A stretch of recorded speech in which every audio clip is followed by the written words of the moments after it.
देख रहे हैं डार्क राजकुमार के साथ। तो चलिए बढ़ते हैं आज की कहानी की ओर। दोस्तों, मेरा नाम विकास कुमार है और मैं एक लोको पायलट हूँ। दोस्तों, वैसे तो मेरी ज़िंदगी में ऐसे कई सारे हादसे हुए हैं जिन्हें मैं आज तक भूल नहीं पाया। इस घटना के घटने के बाद मेरा पूरा चरित्र ही बदल गया। साल 2014 की बात है ये, जब मैं एक नया लोको पायलट बना था।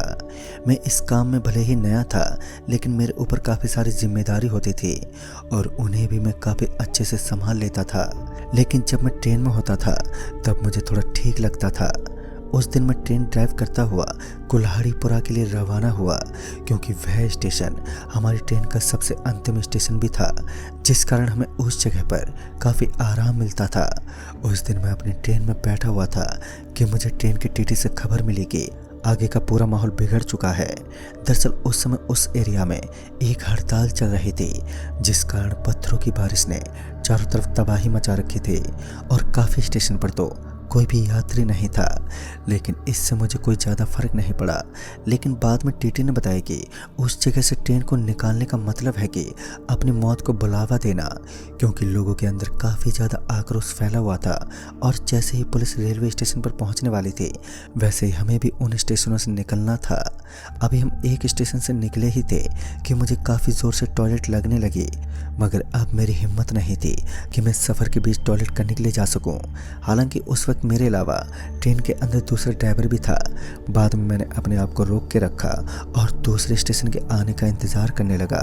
और जब तक दूसरा स्टेशन आता कि मैं बाथरूम की ओर चल पड़ा। शाम के लगभग 6:15 बज चुके थे और धीरे धीरे सूर्य भी आसमान से गायब होने लगा।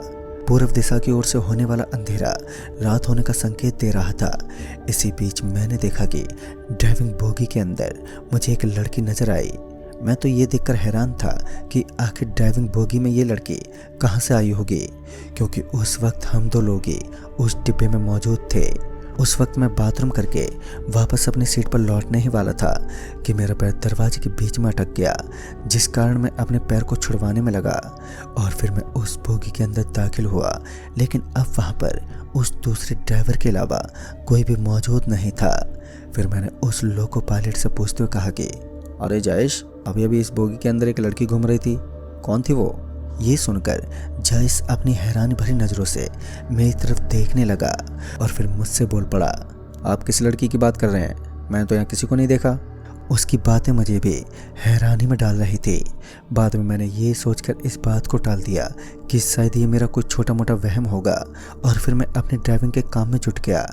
मैं अपनी धुन में गुनगुनाते हुए अभी ट्रेन के अंदर बैठा ही था कि किसी ने अपना मासूम सा हाथ मेरे कंधे पर रख दिया, जिस कारण मैं किन्हीं यादों में खो गया। उस वक्त मानो मैं सब कुछ भूल सा चुका था। तभी मेरे सहकर्मी ड्राइवर ने कहा, अरे भाई साहब, आज आप काफ़ी रोमांटिक मूड में लग रहे हैं। तब जाकर मुझे ठीक से होश आया। मैंने चारों तरफ देखा तो ट्रेन की छोटी सी खिड़की से आने वाली ठंडी ठंडी हवा मुझे प्राकृतिक आनंद का अनुभव करवा रही थी। लेकिन फिर मुझे याद आया कि किसी ने मेरे कंधे पर अपना मासूम सा हाथ रखा था और जब मैंने अपने आजू बाजू में देखा तो वहाँ पर कोई भी नहीं था। पर पता नहीं क्यों, मगर आज मुझे ऐसा लग रहा था मानो मेरा कोई बेहद करीबी मेरे आसपास मंडरा रहा है और मैं उसे देख पाने में बिल्कुल नाकाम हूँ। मैंने एक बार फिर इस बात को नज़रअंदाज कर दिया। लेकिन आज का दिन सच में मेरे लिए काफ़ी ज़्यादा आलसी और भारी भारी सा बीत रहा था। बाद में ट्रेन लगभग 1 घंटे के लिए एक स्टेशन पर रुकने वाली थी, जहां पर मुझे बाहर की हवा खाने के साथ साथ हल्का होने का भी मौका मिलने वाला था। फिर जब डॉटनगर स्टेशन पर ट्रेन को एक बड़ा सा ब्रेक मिला, तब जाकर मुझे भी ट्रेन से नीचे उतरने का मौका मिला था। पहले तो मैं चाय की चुस्कियां लेने के लिए एक चाय की टपरी पर बैठ गया और बाद में वापस ट्रेन की ओर मुड़ चला। तभी मुझे पटरियों के ऊपर एक 6 फीट लंबा चौड़ा आदमी दिखाई देने लगा, जो काफ़ी देर से किसी मूर्ति की तरह उन रेलवे की पटरियों पर खड़ा था। मैं काफ़ी देर तक उसे देखता ही रहा और बाद में मुझे एक आम भारतीय इंसान की हरकतें देखकर गुस्सा आने लगा, जिस कारण मैं उस पर चिल्लाते हुए बोला, अबे तुम्हें मरना है क्या? मेरी ही ट्रेन मिली थी मरने के लिए। लेकिन ऐसा लग रहा था मानो मेरी बातें उसके ऊपर कोई भी इफेक्ट नहीं डाल पाई। वो उसी तरह खड़ा रहा और मैं गुस्से से तिलमिलाता हुआ उसकी तरफ बढ़ चला और उसे गालियां तक देने लगा। मगर इसके बावजूद उस पर मेरी बातों का कोई फ़र्क नहीं पड़ा। लेकिन जब तक मैं उसके पास पहुंच पाता कि उस चाय की टपरी वाले ने मुझे पीछे से आवाज़ देते हुए कहा, अरे भाई साहब, आप ज़ोर ज़ोर से क्यों चिल्ला रहे हैं? तो मैंने उसे भी पटरी पर खड़े उस आदमी के बारे में बताया तो वह मुझसे बोल पड़ा, अरे भाई साहब, लगता है आज आपकी नींद पूरी नहीं हुई है। मुझे तो उस रेलवे लाइन पर कोई भी नज़र नहीं आ रहा है। और फिर जब मैं वापस उन पटरियों की तरफ पलटा तो सच में वहाँ पर कोई मौजूद नहीं था। मगर कुछ देर पहले ही मैंने एक आदमी को रेलवे ट्रैक के बीचों बीच खड़ा देखा था। फिर इतनी सी देर में वो कहाँ पर गायब हो गया, इस बात से मैं भी अनजान था। लेकिन अभी भी मुझे विश्वास नहीं हुआ, जिस कारण मैं उस जगह पर पहुंची गया जहाँ पर वह आदमी कुछ देर पहले मुझे खड़ा हुआ दिखाई दिया था। लेकिन जब मैं उस जगह पर पहुंचा तो वहाँ आदमी तो छोड़ो, दूर दूर तक किसी जानवर तक का भी नामो निशान तक नहीं था। और ये संकेत बता रहे थे कि इस जगह पर दूर दूर तक कोई भी नहीं था। आज का माहौल वैसे भी पूरा अंधेरे में डूबा हुआ था, जिस वजह से मेरी हिम्मत नहीं थी कि मैं आगे बढ़ सकूं। फिर मैं उसी जगह से वापस ट्रेन की तरफ लौट आया। अब ट्रेन के चलने में भी कोई ज़्यादा वक्त नहीं था और तभी एक अनाउंसमेंट हुई जिसमें बताया गया कि जिस जगह पर अब ट्रेन रुकी हुई है, ट्रेन को उसी जगह पर लगभग आधे घंटे के लिए और रुकना होगा। और उसकी मेन वजह थी काफ़ी दिनों से चल रही बड़ी हड़ताल। और थोड़ी ही देर के बाद मूसलाधार बारिश भी दखल देने लगी। पूरा का पूरा स्टेशन एकदम गीला होने लगा। पानी की छींटों ने पूरे के पूरे माहौल को एकदम से बिगाड़ सा दिया था। और तभी मुझे स्टेशन की बड़ी सी लाइट के नीचे एक आदमी खड़ा हुआ दिखा और मुझे ऐसा लग रहा था जैसे मैंने इस आदमी को पहले भी कहीं देखा है।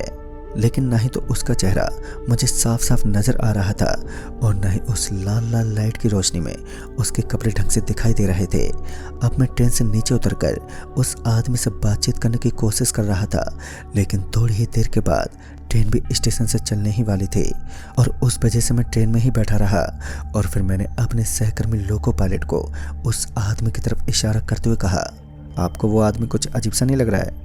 इससे पहले कि जायस उस आदमी की तरफ देख पाता, मेरे हाथ में जो पानी का गिलास था वो मेरे हाथ से छूटकर उसकी पैंट पर गिर पड़ा और इसी छोटे हादसे की वजह से हम दोनों का ध्यान ही टूट गया।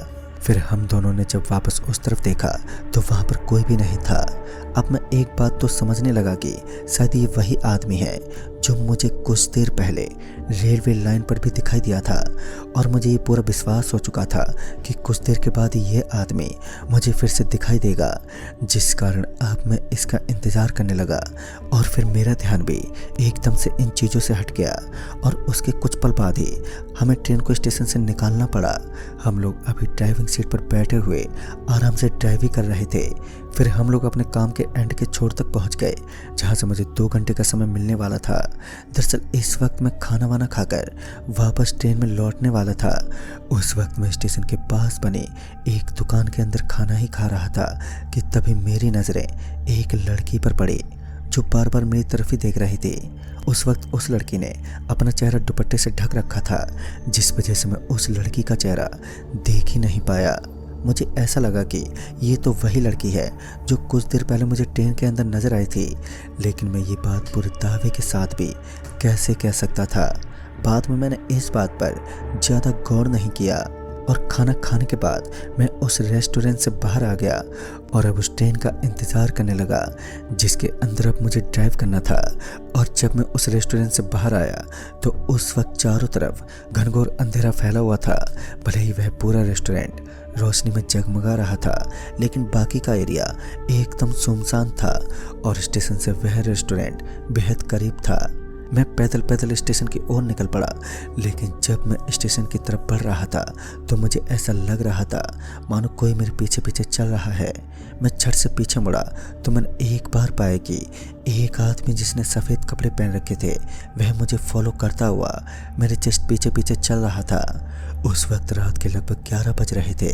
फिर मैंने उस आदमी पर गौर नहीं किया, लेकिन इसके बाद उस आदमी ने मेरा ध्यान अपनी तरफ खींच लिया, क्योंकि जब मैं दोबारा पीछे पलटा तो उसका आकार बढ़ने लगा और अब वह आदमी देखने में पहले से भी काफ़ी लंबा लग रहा था और साथ ही उस आदमी के ढंग भी मुझे बिल्कुल भी ठीक नहीं लगे। और जिस वजह से मुझे ये समझ आने लगा कि यह कोई नॉर्मल इंसान तो नहीं है और मैं तुरंत ना चाहते हुए भी वहाँ से भागने लगा। और इतने में ही मेरा पैर कीचड़ के अंदर गिर गया, जिस कारण मैं फिसलते हुए ज़मीन पर नीचे गिर पड़ा। फिर वह आदमी भी मेरे काफ़ी ज़्यादा करीब आ चुका था, लेकिन जब मेरी नज़रें उसके चेहरे पर पड़ी तब जाकर मुझे एक दहशत का सही नाम मालूम चल पाया कि आखिर डर किसे कहते हैं। दरअसल उसका पूरा का पूरा चेहरा मानो किसी ने उसके चेहरे को नोच दिया हो। मैं तो डर के मारे कांप रहा था और मुझे अपनी मौत अपने सामने नज़र आ रही थी कि तभी वहाँ पर मुझे वही लड़की नज़र आने लगी जो कि कुछ देर पहले मुझे रेस्टोरेंट के अंदर बैठी हुई दिखाई दी थी। इस बार वह लड़की उस आदमी की ओर देखने लगी और पता नहीं कैसे, लेकिन वह मनहूस और खौफनाक दिखने वाला आदमी कुछ देर के बाद ही हवा में एकदम से धुआं हो गया और फिर उस लड़की के चेहरे से वो दुपट्टा एकदम से हवा में उड़ गया। फिर जब मेरी नज़र उसके चेहरे पर पड़ी तो मैं पूरा इमोशनल हो गया और मेरी आंखों से आंसू बहने लगे थे, क्योंकि यह कोई और नहीं बल्कि अर्चना ही थी, जो मेरी प्रेमिका भी थी और जिससे मैंने सच्चा प्यार किया था और एक बड़े एक्सीडेंट में उसकी मौत हो गई थी।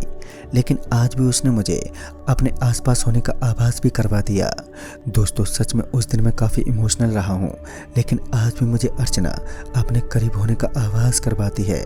लेकिन वह आदमी कौन था और आखिर मेरे पीछे क्यों पड़ा था, इस बात का पता तो मैं आज तक नहीं कर पाया। लेकिन उसके बाद मैं बीच रास्ते में कभी भी ट्रेन से नीचे नहीं उतरा। तो दोस्तों, इस कहानी में बस इतना ही। कहानी आपको पसंद आई हो तो वीडियो को लाइक शेयर ज़रूर करें और साथ ही हमें कमेंट बॉक्स में ज़रूर बताएं। तो मैं आपका दोस्त राजकुमार जल्दी ही मिलूँगा ऐसे ही एक और नई कहानी के साथ। तब तक के लिए बाय एंड टेक केयर।